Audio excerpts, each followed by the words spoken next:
Production and distribution of City Club forums on IdeaStream Public Media are made possible by PNC and the United Black Fund of Greater Cleveland, Incorporated.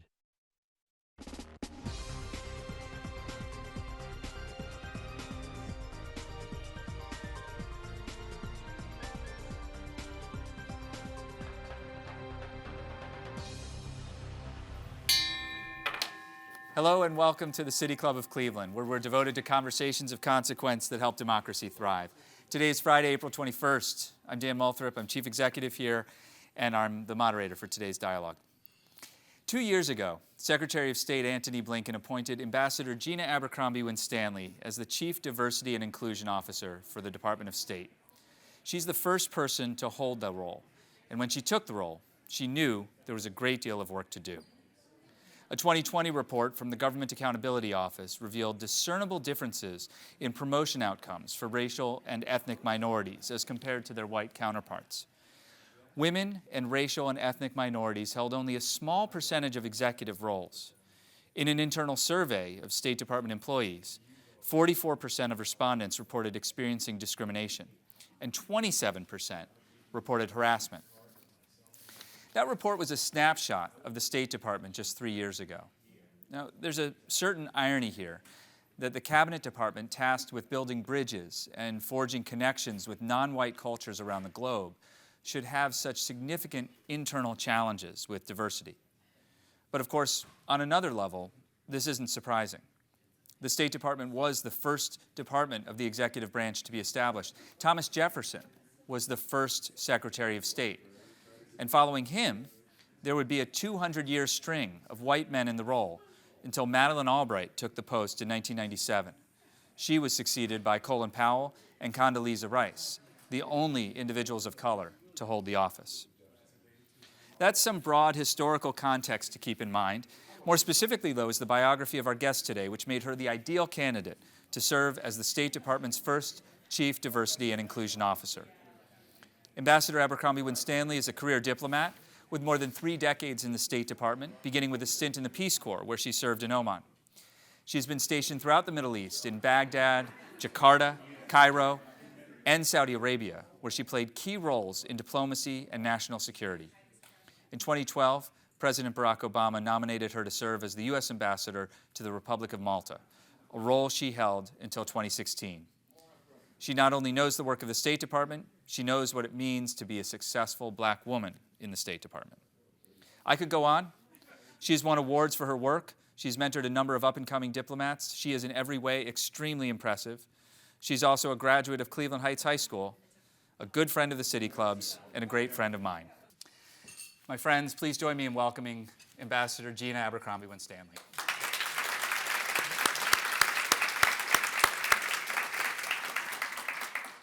So let's start at the beginning. Okay. Why did the State Department, I outlined some ideas about why the State Department needed a Chief Diversity and Inclusion Officer, but why did the State Department need one, or why did it take until this administration to establish one? Well, we have certainly worked on the issues of inclusion, diversity, equity, and accessibility long before I came into this position. But the facts, the numbers that you put out there, the GAO report, which made very clear that over 80% of our senior positions are held by people from one demographic group. The majority are held by men. And that reality does not reflect America, does not reflect our nation or the capabilities of those of us who serve to reach those positions. And so this administration, this president, this Secretary of State said, we've got to fix this. We are an organization full of brilliant people. They told us that when they hired us, and our mothers told us, we believe it. So if we are so smart, why can we not resolve this issue? And so that was why they decided to make an office with a team and a budget and resources and backing to resolve this issue, to put the foundations in. And because I knew he was serious, and he wanted someone who was serious and energetic, and I'm delighted. I recall when I was announced, he said, She's known to not always be diplomatic, and I thought to myself, yes, good. I can really get something done. I don't have to be nice about it all the time. He was serious, so we're making change. Madam Ambassador, there was also, in many ways, this was a dream job for you. This was a job that you and I have had conversations about this, that, you know, if you were to go back to when you came back to Cleveland in 2016, 2017, and we're thinking about the work that remains at the State Department, if you could have created a job for yourself in a hypothetical future administration, this would have been it? This would have been it, yeah. Yeah. I know many of us are not so lucky to have this sort of opportunity of knowing exactly what you want to do and having the circumstances, working to put the circumstances in place. And there are many of us out there now in the private sector and in other federal agencies who are doing chief diversity and inclusion work. Everyone does not have the same platform. Everyone does not have the same resources or team. And so you've got to fight for all of that when you are pursuing your dream. So I helped put some of it in place, but it was the right time, right place. I have to imagine that over 30 years in State Department, that there were, as a black woman, there were many, many times when you faced challenges where you might have thought, why am I even bothering? Why am I committed to this? What kept you going? Yeah. If I am perfectly honest, over 30 years until this position, no, there was not a time that I thought, why am I bothering? Really? No. And I have been fired 3 times during the course of my career at the Department of State. So there are times when I was demoralized or thought that, you know, the pressures to not have me there were stronger than I was, but that was always very short-lived. And the mission, the fact that we are public servants, that we are doing things that help improve the lives of Americans and other people around the world, there is no more important mission in the world. And so most of us, vast majority of us who work for the Department of State, who work in diplomacy, feel that way. There's no place, I will pay to do this job. And I've always felt that way. Now, in this position, there have been some mornings when I thought, phew. And that is a lot of introspection. In my career, I've mostly focused on the Middle East and trying to help parties in the region reach a peaceful place so that all the brilliance that is there in the region can flourish.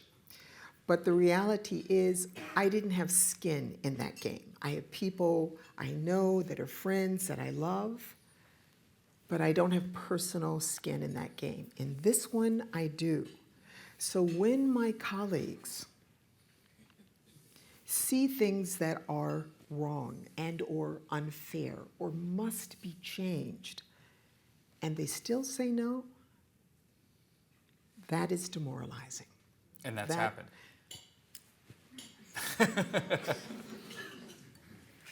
How diplomatic of you.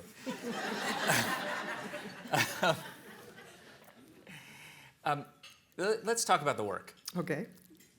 When you came into this role as Chief Diversity and Inclusion Officer, and you had a mandate to make the State Department a more welcoming place, a place where, regardless of your background, you could find that you belong.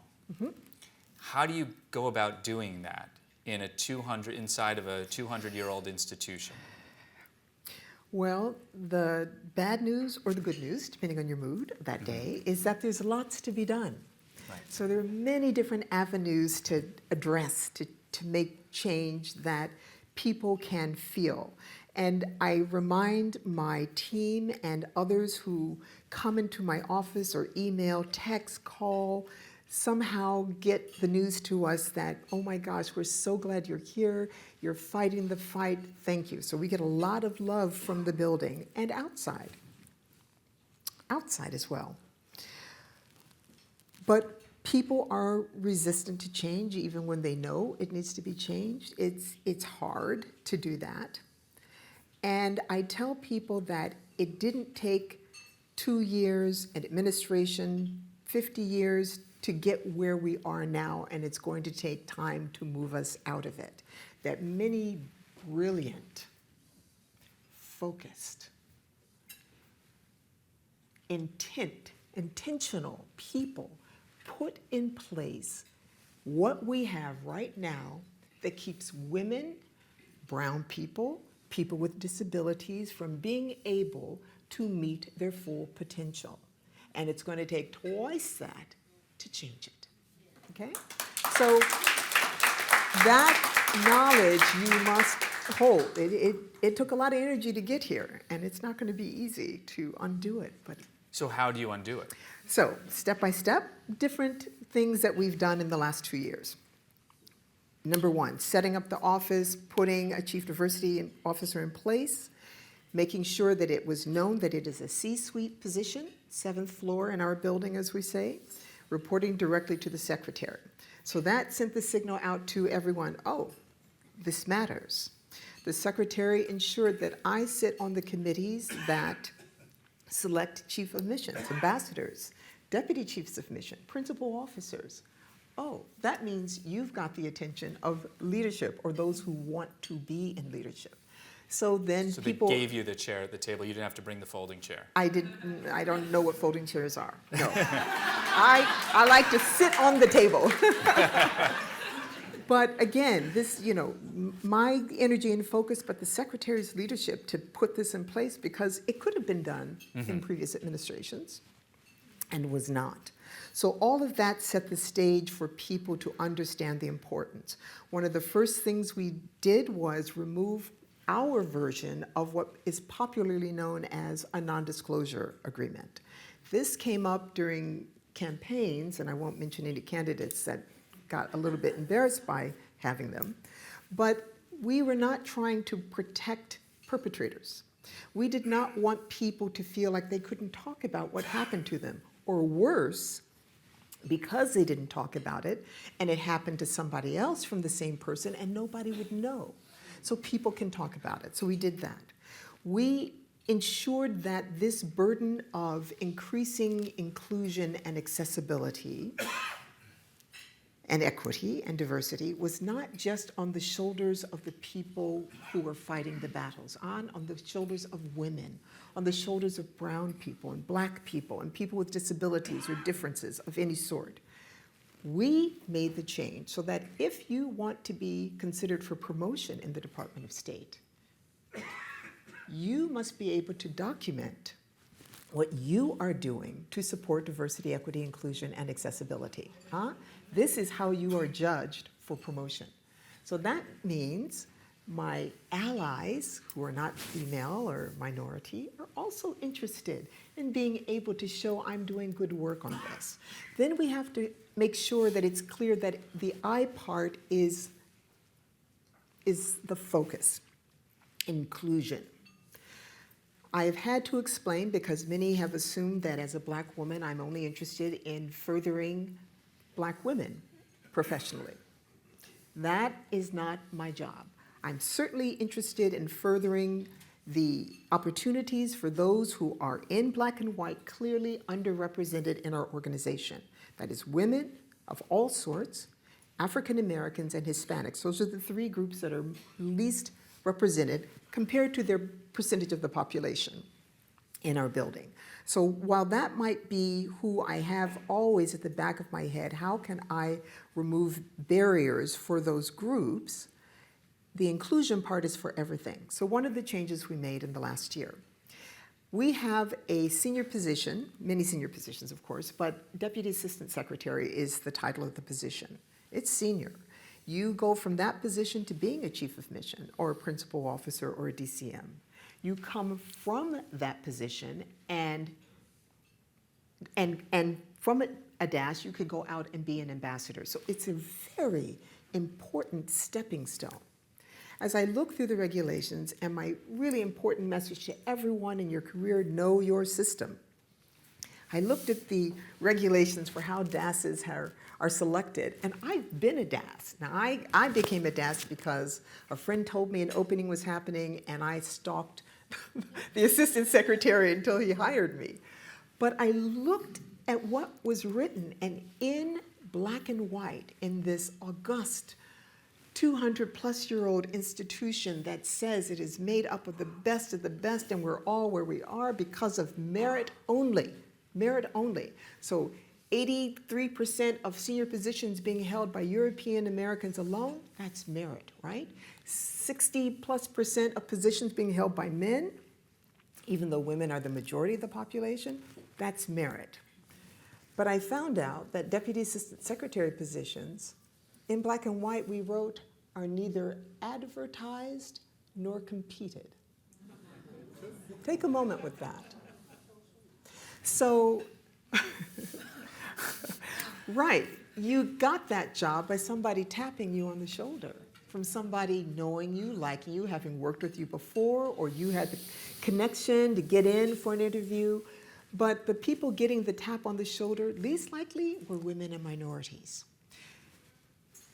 But every white male is not in the in crowd, right? So, inclusion, we changed that. All of those positions are now advertised and openly competed. The first person, the first person to benefit from that came up to me and said, I really want to thank you. I saw this advertisement. I didn't know anything about it, but I didn't know anyone in the front office, but I put my hand in the ring and I went and interviewed for it and I got it. And I'm really sorry because I don't think I'm in your demographic as a white guy. And I said, you are my demographic. Inclusion is everybody. And it's important that you tell everybody that you benefited from that, because I need everyone to understand we're not trying to put a new group at the top of the pyramid. We are trying to remove barriers for everyone. I don't want a demographic barrier to hold you back. So we spend a lot of money and time on barrier analyses, where we see, are we advertising in the right place to get a representation of America?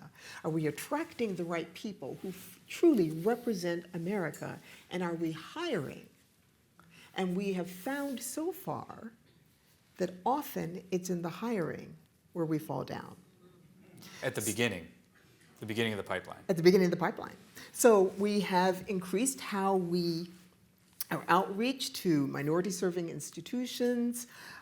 We pay our interns now. In the old days, you had to be well off to intern at the State Department, which was a great way of people getting to know you, learning the system that would allow you to come in afterwards. But I know I couldn't intern at the State Department. I did not have money like that. I had rent to pay and books to buy, so could not work there. But now we pay you, and we pay you well. So you young people need to be looking at the State Department for internships. We will pay you now. So we expect to broaden the array of people coming in. Our recruitment has expanded. Our diplomat in residence program has expanded. We have changed our test. In the old days, it was a written test, some essays, and an oral assessment, and then you come through your security, medical, and suitability clearance. In the old days, if you had, and the written test was very much like an SAT. You know, it's testing grammar and language and your knowledge of, different things on that day. But that written test was never connected to your ability to be a successful diplomat. The oral assessment does that. The oral assessment is looking at your cultural competency, your flexibility, your interest and respect for others, how you react if suddenly you're thrown in a village and the plane isn't coming back for you. What do?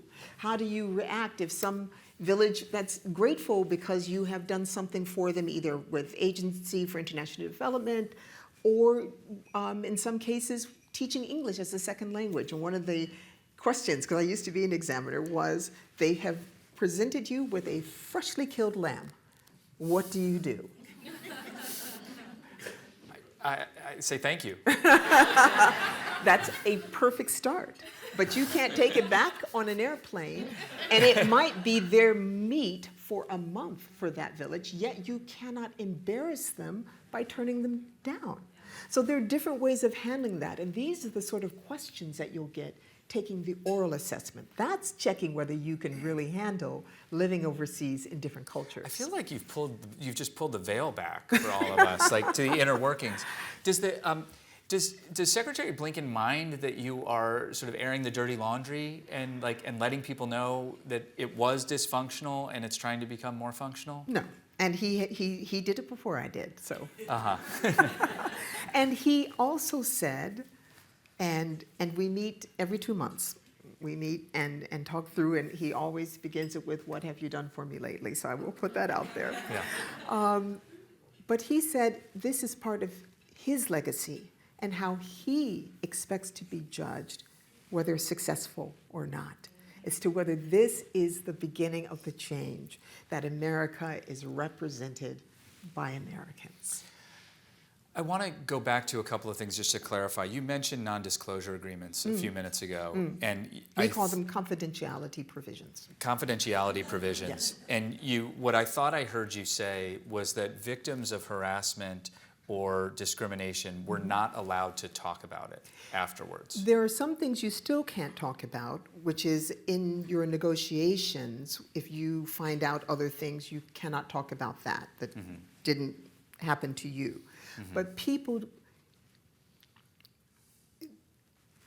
okay, I'm looking at the laundry here. People did not understand that they could say what happened to them and who did it and how much money they got as a result. So we wanted to clarify that, and I won't say that it was deliberate that we didn't let people know they could actually talk about it, but we clarified it. That's a double-edged sword, because if the same thing happens to the two of us, and I'm a better negotiator than you, and I get $250,000, and you just want to get on with your life, and you get $15,000, that means it's a likely outcome. It checks out. But what that means is that there may be unhappy people when you find out how much people got, but B, also the department's going to fight harder not to pay because people will be able to talk about it. So it's a double-edged sword. For the benefit of our listening audience, I'll just mention again that we're talking with Ambassador Gina Abercrombie-Winstanley. She is the Chief Diversity and Inclusion Officer at the United States Department of State, and the first to hold that role, former ambassador to the Republic of Malta. You also mentioned a few minutes ago that one way by which your colleagues in the State Department are now assessed for their performance is how on the documentation of their efforts to support diversity and inclusion. How does one document such a commitment? Well, I hope people will find it easy if they're doing the right things already. Depending on the size of your mission, do you volunteer to help people not like you navigate the processes? Do you extend that helping hand? As a manager, we have different sections around the world and in the office doing particular issues. And I'll just say Embassy Tel Aviv, that's someplace I've worked. So there is a political section of 6 officers. When the political counselor is away, who does he, in this case, my boss was a he, who does he put in charge when he's away? Who gets the opportunity to be note taker for meetings that the ambassador is having with the Minister of Foreign Affairs? Who gets to work on the annual 4th of July party celebration, which is our biggest event of the entire year? Who gets to be control officer when Senator Menendez comes through, or Representative Lee comes through and has an opportunity to talk with a member of Congress and learn about that and talk about themselves and show their knowledge? Who gets a member of Congress who might confirm them as an ambassador later on? Well, now that's a handy thing too. Yes. So all of these opportunities that are career enhancing have often been given to people. In the vernacular, it's called mirroring. You know, I know where you went to school. We have similar backgrounds, similar interests. You remind me of myself, young go-getter. I want you to be in charge when I'm gone.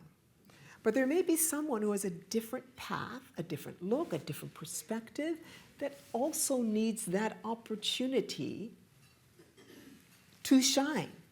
And although it's common sense to do it, it's good management, it's good leadership, it also is DEIA, inclusion. Having diverse people and diverse backgrounds, lived experiences, have the ability to bring that to the forefront and to leadership. So those are ways, and we've written articles, we do what we call learning snacks to talk through our colleagues what they need to do in order to meet this precept for promotion. I'm having this experience right now of thinking about past conversations that we've had as a community and as a nation, really, about how to dismantle structural racism. And what I believe we're hearing is the first draft of the playbook. Yeah, I hope so. We've talked about DEIA and people have made the business case for it, yay, McKinsey and Harvard and others, and all of that's very true. I think we need more brown people, people with disabilities, people with different ways of thinking, and women on boards, yes, and leading companies, yes, absolutely. And then we talk about the moral case. It's the right thing to do. I mean, do unto others as you would have them do unto you. If we follow those as we've all been raised, we all had our moms in our ears with that, then we would have this solved already. What I've come down to is I don't care. I don't care what's in your mind. I don't care what's in your heart. I don't care. What I do care about is what you do, okay? What you do.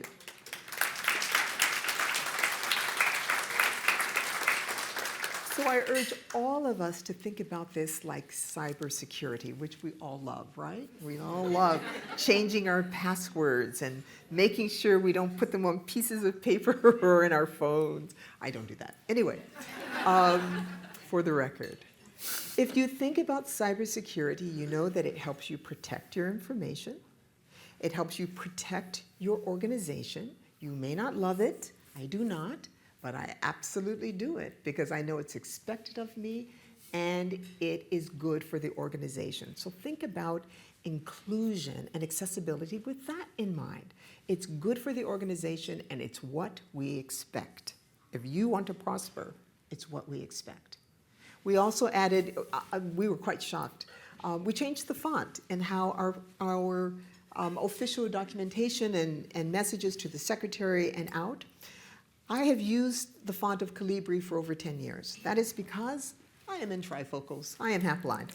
So I didn't know why it was easier to read than all the curly-Q ones that I think are so pretty, but I can't read them. So without the little wings and feet, serifs, yes. It's cleaner, it's easier to read for those of us with visual issues or if you're using technology, screen reader technology. So my office said to the secretary, well, we change the font. And he said, of course. And we changed it, making it all more accessible for everyone. And the New York Times did an article, and the Wall Street Journal did an article. And we were about the State Department changing its font. The font. Wow. Thank you. Look at the impact you're having. Yes, and other government agencies have followed suit too. But the thing is that it's a simple thing, but has impact. And you talked about how the inclusion part, that's one of the things. Yes. One of the things. And so we are continuing to look for small ways that have immediate impact. And one policy that we've put in that is very personal to me, I forget what it is in the cable, but I call it We Got Your Back policy. And that is, as Americans travel overseas, official Americans in this case, if you are female or brown, look different, have a disability, maybe LGBTQA with a family, and you come through ports, airports, seaports, border crossings, other interactions with officials around the world, you can be, and too often, are treated differently. I've had the experience myself, a country I shall remain nameless today, unless you ask me, where the entire airplane, a 747, landed, and we're all standing in line to go through immigration, and an immigration official pointed at me and did that and took me out of line. And I'm standing there not knowing why, and he wouldn't talk to me, and he wouldn't let me come closer, and the entire airplane was let through, and they all looked at me as they walked by, and you can imagine how humiliating that felt. And the entire plane went through, and then he let me come up and give my passport and go through. Which nation was that? No, I have to be good. Okay. I have to be good. But so we put out a policy. We ask all of our missions around the world to, number one, set up a standard operating procedure, because we were getting reports, because now we exist, we were getting reports from officers around the world of being stopped at borders or being stopped by security officials as they drove around the roads. And so we ask missions to put in when people have this experience, who do they report to, and what are you, the mission, going to do about it? Because I had a young diplomat during my travels say to me that he was leaving the State Department because every time his wife and mother-in-law, who were from a different country from the one in which he was serving, where evidently there were tensions of some sort, were stopped and taken out of line or put in secondary, delayed for 2 hours, 4 hours. And he said, I'm not leaving because they're doing this to my family. I'm leaving because I'm not getting the support from my mission. My mission is gaslighting me, saying it's, their fault. Or am I thinking it's this, but it's really that? So we don't want that to happen. So in terms of support, then, does that mean your office calls a counterpart in that nation? What it means is that the chief of mission or the deputy chief of mission leadership follows up immediately. If Washington needs to get involved, as happened in a country, I'm sure I should not name, where they stopped some brown officers, the chargé went into the foreign ministry and the assistant secretary in Washington went in. So this is what we want to happen. So we're getting apologies for our staff. We're getting changes in training for immigration officials. When a female officer not too long ago was harassed by immigration officials who found that she was very lovely and perhaps would like to consider marriage and step into this room with me at the airport. Absolutely, this stuff happens. And so the embassy followed up. We even found an officer who was in a cafe in the same nation that held me up, but never mind, with her service animal. And I've only recently come to understand the difference between service and comfort animal. Her service animal, working animal, and she was put out of the coffee shop. Said she nor her animal was welcome and she needed to go. And they put her out. She reported it. The embassy had a non-governmental organization that they were in contact with that supports people with disabilities. The embassy, her leadership, and the NGO went back to the cafe to talk to the owner and educate him about service animals. They went away with an apology and a decal in the window that says service animals welcome in the local language. So this has impact beyond just official Americans. That's an inclusion one. As I said, we got your back. Okay. That's something that's that I great. know has impact. My colleagues have just brought microphones out into the audience, which is a clear signal to me that I need to move from my questions to the questions from the audience. And we are about to begin the audience Q&A. I'm Dan Moulthrop of the City Club, and we're joined today by Ambassador Gina Abercrombie-Winstanley, who's been discussing her work as the nation's first State Department Chief Diversity and Inclusion Officer. All of you are welcome to ask a question, City Club members, guests, and those of you joining us via our live stream or our radio broadcast on 89.7 WKSU Idea Stream Public Media. If you'd like to tweet a question, you can tweet it at the City Club. If you want to text us a question, you can text it to 330-541-5794. The number again is 330-541-5794, and we'll do our best to work it into the program. Let's go to our first question. In terms of the visas that are issued, all of the people who were from Afghanistan, Iraq, and Syria that were coming and was taking forever to get their visas, all of a sudden Ukraine happens, and all of a sudden Ukraine come to the forefront, and the visas were issued indiscriminately versus the brown people that were coming from other parts of the world. How are you going to fix that? Because that's part of the State Department. Yeah.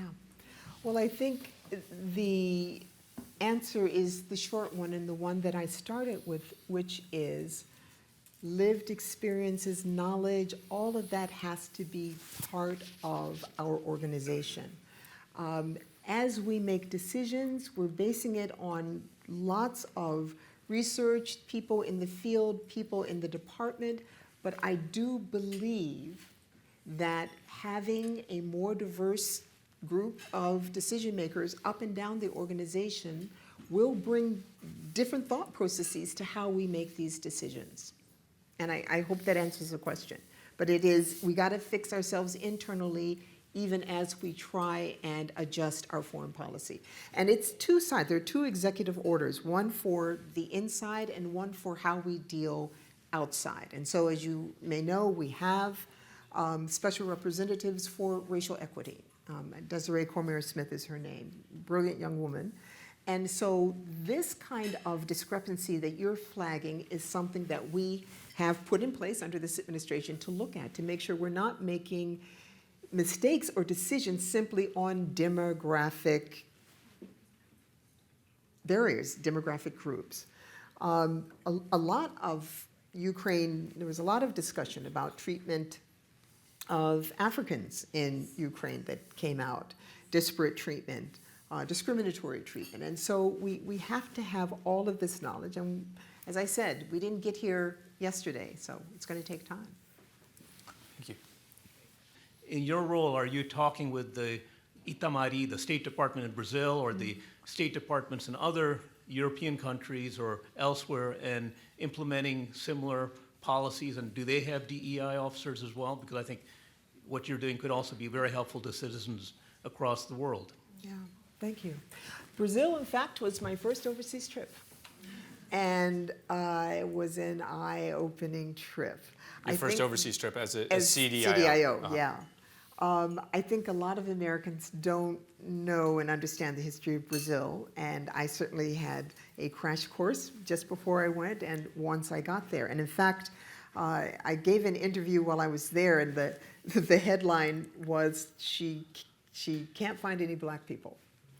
And I didn't choose the headline, but it was in the course of the interview, I said, I'm meeting with senior government officials, and we're business leaders, and I was told before I got here that the majority of the country was not white, and yet I don't see any non-white people. What's up with that? So we are indeed having those sorts of conversations. The embassy and the consulates, we have many in Brazil, are working to reach minority or majority, but minority as far as leadership is concerned, audiences. And I was delighted to meet a series of young ambassadors that we are helping, sending to the United States for programs, working with the private sector. We did a dinner where I quizzed them about their DEIA work. And they were saying, while there was not pressure to do it in Brazil, and in fact,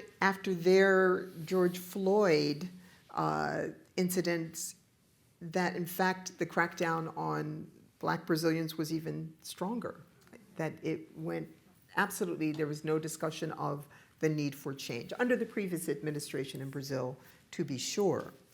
But companies, leadership in companies told me that they were feeling pressure from the United States to change and to ensure that their recruitment was broadened, that they didn't make the assumption that because you are white appearing Brazilian that you are going to have fluent English, and because you are brown that you are not.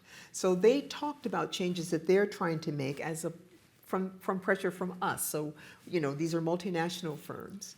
I'm sure that conversations are ongoing with the current administration on this topic and will continue. But I do have internal and external meetings as I go around the world. I was in Chile, I think, where we signed a bilateral agreement to increase DEIA and work together to find best practices and to put them in place. So we do that externally as well as internally. I know you're at the federal level, but is there anything that you can do as far as having some kind of impact on what's happening in our states around diversity and inclusion? Yeah. It is a challenge, as you say. I am at the federal level, and any political, we're nonpartisan. We serve who's ever in charge. I think people need to be having conversations about it, and I think as citizens, we're all required to vote. And you say silence the voice of the voters, but I am generally familiar with voter turnout in too many places around the nation, and certainly here in Cleveland, that people aren't using their voice. So you can't silence what isn't there. That said, all we have to do is look at the first horrific shooting last week and the interview with the man's grandson, but right there is an argument for why we need to be talking about diversity and inclusion. You're talking about Kansas City, Missouri. I'm talking about Kansas City. The shooting of Ralph Yarl. The fear that gentleman expressed just seeing black skin, who's to say that we don't need more? I mean, the argument just cannot be made. So I think we have to be talking more, and I think people have to vote. Do you want to mention or share the story of your recent encounter last year with the Senate Foreign Affairs Committee? I did have the privilege of testifying in front of the Senate Foreign Relations Committee with Senator Menendez and Senator Risch as ranking member. Senator Menendez is the chair. There was an interaction with Senator Cruz, and it's online. If you need entertainment, feel free. Only because the questions were, in my view, were not seeking an answer. There was no interest in what my response was. And the assertion was that as a white Christian male, that you could not hope for a good career in the Department of State because of DEIA. And there may be those who worry about that, but if I had really been allowed to answer the question, I would have said, Senator, please look at the data. A big part of what we do in my office is gather and collate and analyze the data. And the data show over 83% of those at the top positions, the best positions in our organization, belong to European Americans. That the majority of those people in those positions are European American males. So nobody should be afraid. All they have to do is have a look. And until they see some change that takes it below the population, nobody has anything to worry about. And that's, if he'd been interested in my response, I believe I would have been able to reassure him with some facts, but he was not interested in my response. So. Good afternoon, Ambassador. It's very nice to see you again. I'm Michelle Scott Taylor with College Now. We're all happy to see you. Now. We miss you. I have a beautiful daughter. She is an officer. She graduated from West Point. She's currently serving in Estonia. Everything that you're saying, she has experienced, and part of the reason why she is on the clock is because of issues related to DEI. I'm wondering, are there things that you foresee doing that might retain brilliant officers in the Army who may not reflect the general culture as it's represented now? Yeah. Well, you want to mention you were on the board of College Now? Yes. I don't know if I can mention that. Yes. As a federal employee, I'm not allowed to be on any board, so I'm not now, but it was my pride and privilege to be on the board of College Now. It's an amazing program. I do like to say that the mentee that I got, I am still in contact with. So we have maintained a relationship, and it's been great. Brilliant young man. So. DOD has the Department of Defense. Department of Defense, thank you, sorry. Sorry. Department of Defense has a Chief Diversity and Inclusion Officer. It's at the undersecretary level. It's a massive organization, and they have a lot of work to do. In many ways, they lead for the federal government with regard to diversity. On the other hand, like every other federal agency, the diversity tends to be at the lower ranks, not the senior ranks. And that's where we've got to make the changes. Now, if that is happening in Estonia, if she's under Chief of Mission Authority, which I don't know, but she should certainly let the embassy know that that is happening, because they will do something about it now, okay? Make sure that the embassy knows. Hi. Good afternoon. Thank you so much for sharing and coming to share your experience with us.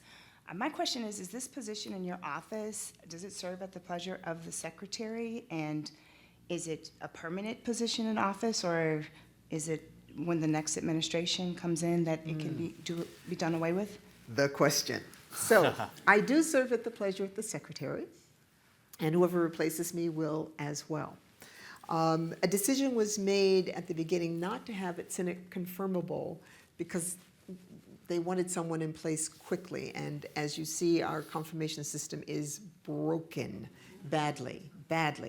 Non-controversial career officers are taking a year or longer to get confirmed. So we're in trouble with that. We're in trouble, and I don't have immediate answers on how to fix it. I will say this.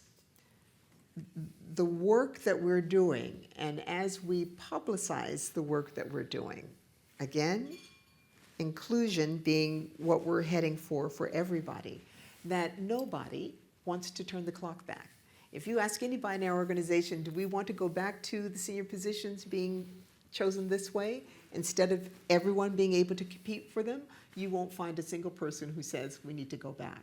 So we're really working hard to get our work in the foundation and making sure people understand what we're doing so that it continues. We have had great support on the Hill. Congressman McFall, who's now chair, has been a wonderful interlocutor for me. Senator Risch on the Senate side has been an encouraging interlocutor.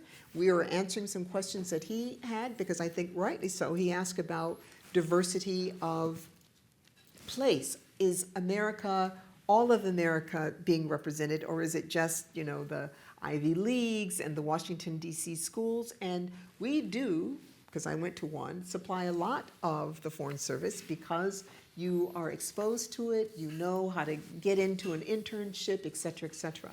So we are now asking the question. We couldn't answer the question before. Now we're asking questions, allowing people to tell us, what part of the states do you come from? Do you come from a big city or a small town or mid-size? What is your heritage from your parents or your grandparents? So we can know, do we have people from Latin America, Middle East, Europe, etc. We now have a Middle East, North Africa slot so that people who are from that region don't have to go down as European, because everybody doesn't feel like they're treated like European if you come from that part of the world. So if you're not feeling that, you can be very specific there. We're now asking about sexual orientation, gender identity, so that you can tell us that. What we don't ask is about religion. We do not ask about that. So I will never be able to tell Senator Cruz that we are majority Christian, even though I know we are, but we don't ask that question. So we do ask the protected classes and a few more, and I think this is going to be very helpful to ensure that we are well represented. We'll keep getting the data, and when you see the data that, Hispanic Americans, Latinx or Latina, I'm not sure which one is the right one, so there are all of them, are 18% of the population, and yet they're 4% of the Department of State. Something wrong there. Something's wrong there. And we have to identify where the barriers are, because we're not having America properly represented. Greetings. I want to applaud the City Club for bringing the ambassador. She's amazing. Yes, indeed.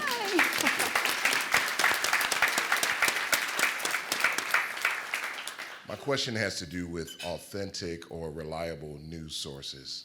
As I try to follow you all over the world, it's quite difficult to find an authentic news source. So is there a website or a U.S. information warehouse, something where we can follow you?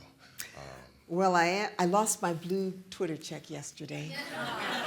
I'm pleased to say, because today if I had it, you'd know I paid, and I don't. So, but I am on Twitter still, so we kind of plot my comings and goings. We have a public website as well, and then not always in a positive fashion, but I do make the news now and again. But if you're reading the Washington Free Beacon or some other things like that, they will be complaining about my good work. So I'd say follow our website or our Twitter account at this point. You will see what we're doing and what we're trying to do. And I have to give the Reverend a shout out.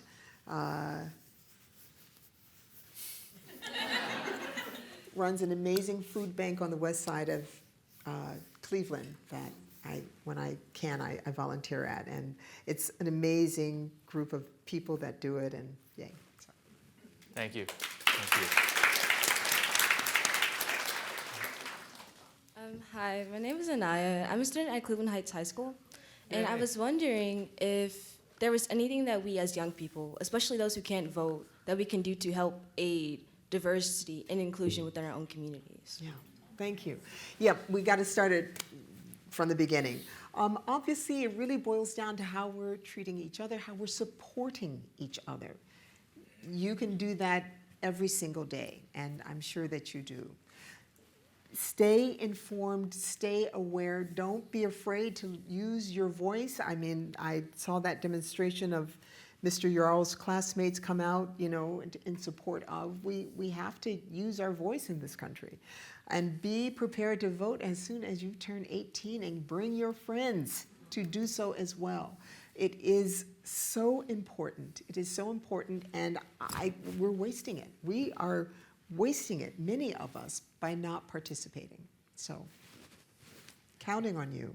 We made a lot of mistakes. You got to fix them. Hello, Ambassador. Thank you for Hi. coming out to speak to us. My name is Sean Heron. As you talked about this being part of Joe Biden's legacy, but I think it will still, you will be remembered for this, I think, to some extent. And how do you want people to look back on this? If you had a choice into dictating how people talk about what you've done here, what do you want them to say? Well, I anticipate success. I've always said that my definition of success is that I'm out of a job.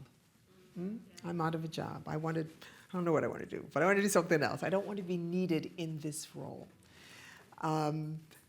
So I hope that I'm leaving markers for continuing the success that we've started with.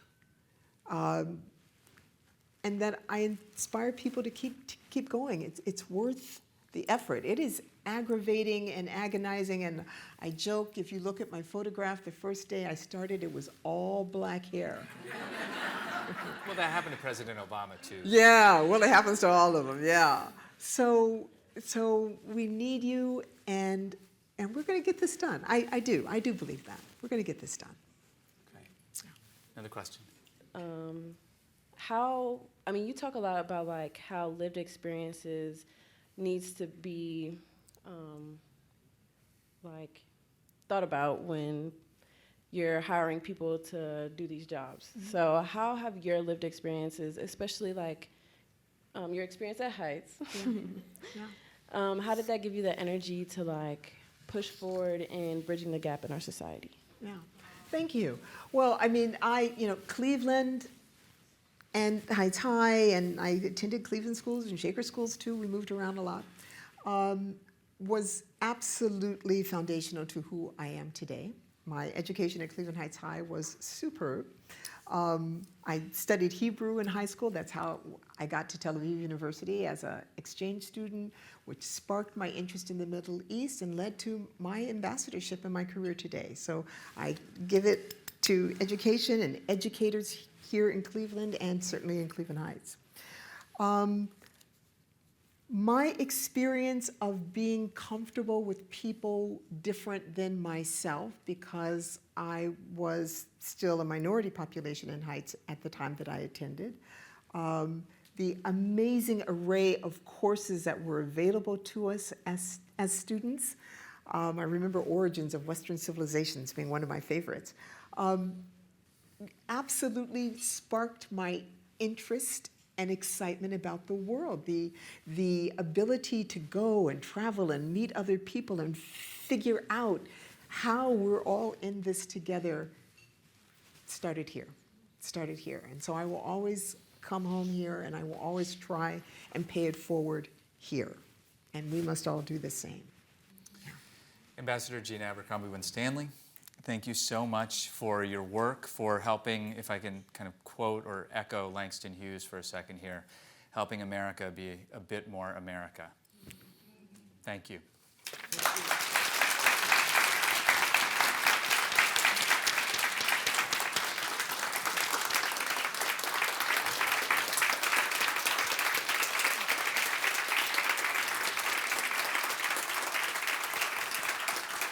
It's a standing ovation if you're listening on the radio. We'd like to, as we close out, I want to thank our guests at tables hosted by Cleveland Heights High School, College Now, Greater Cleveland, Global Cleveland, the Heights Schools Foundation, Medical Mutual, and the Northeast Ohio Regional Sewer District. Thank you all for joining us today. Next Friday, April 28th, Andre Ward of the David Rothenberg Center for Public Policy will join us for a conversation on the importance of lessening institutional and legal barriers to employment for returning citizens. Friday, May 5th, we've got former U.S. Attorney General William Barr, but that's sold out, so you're going to have to, yeah, I know, it's going to be fun. So thank you for joining us. Lots more on our website, cityclub.org. Our forum is now adjourned. Have a wonderful weekend. For information on upcoming speakers or for podcasts of the City Club, go to cityclub.org.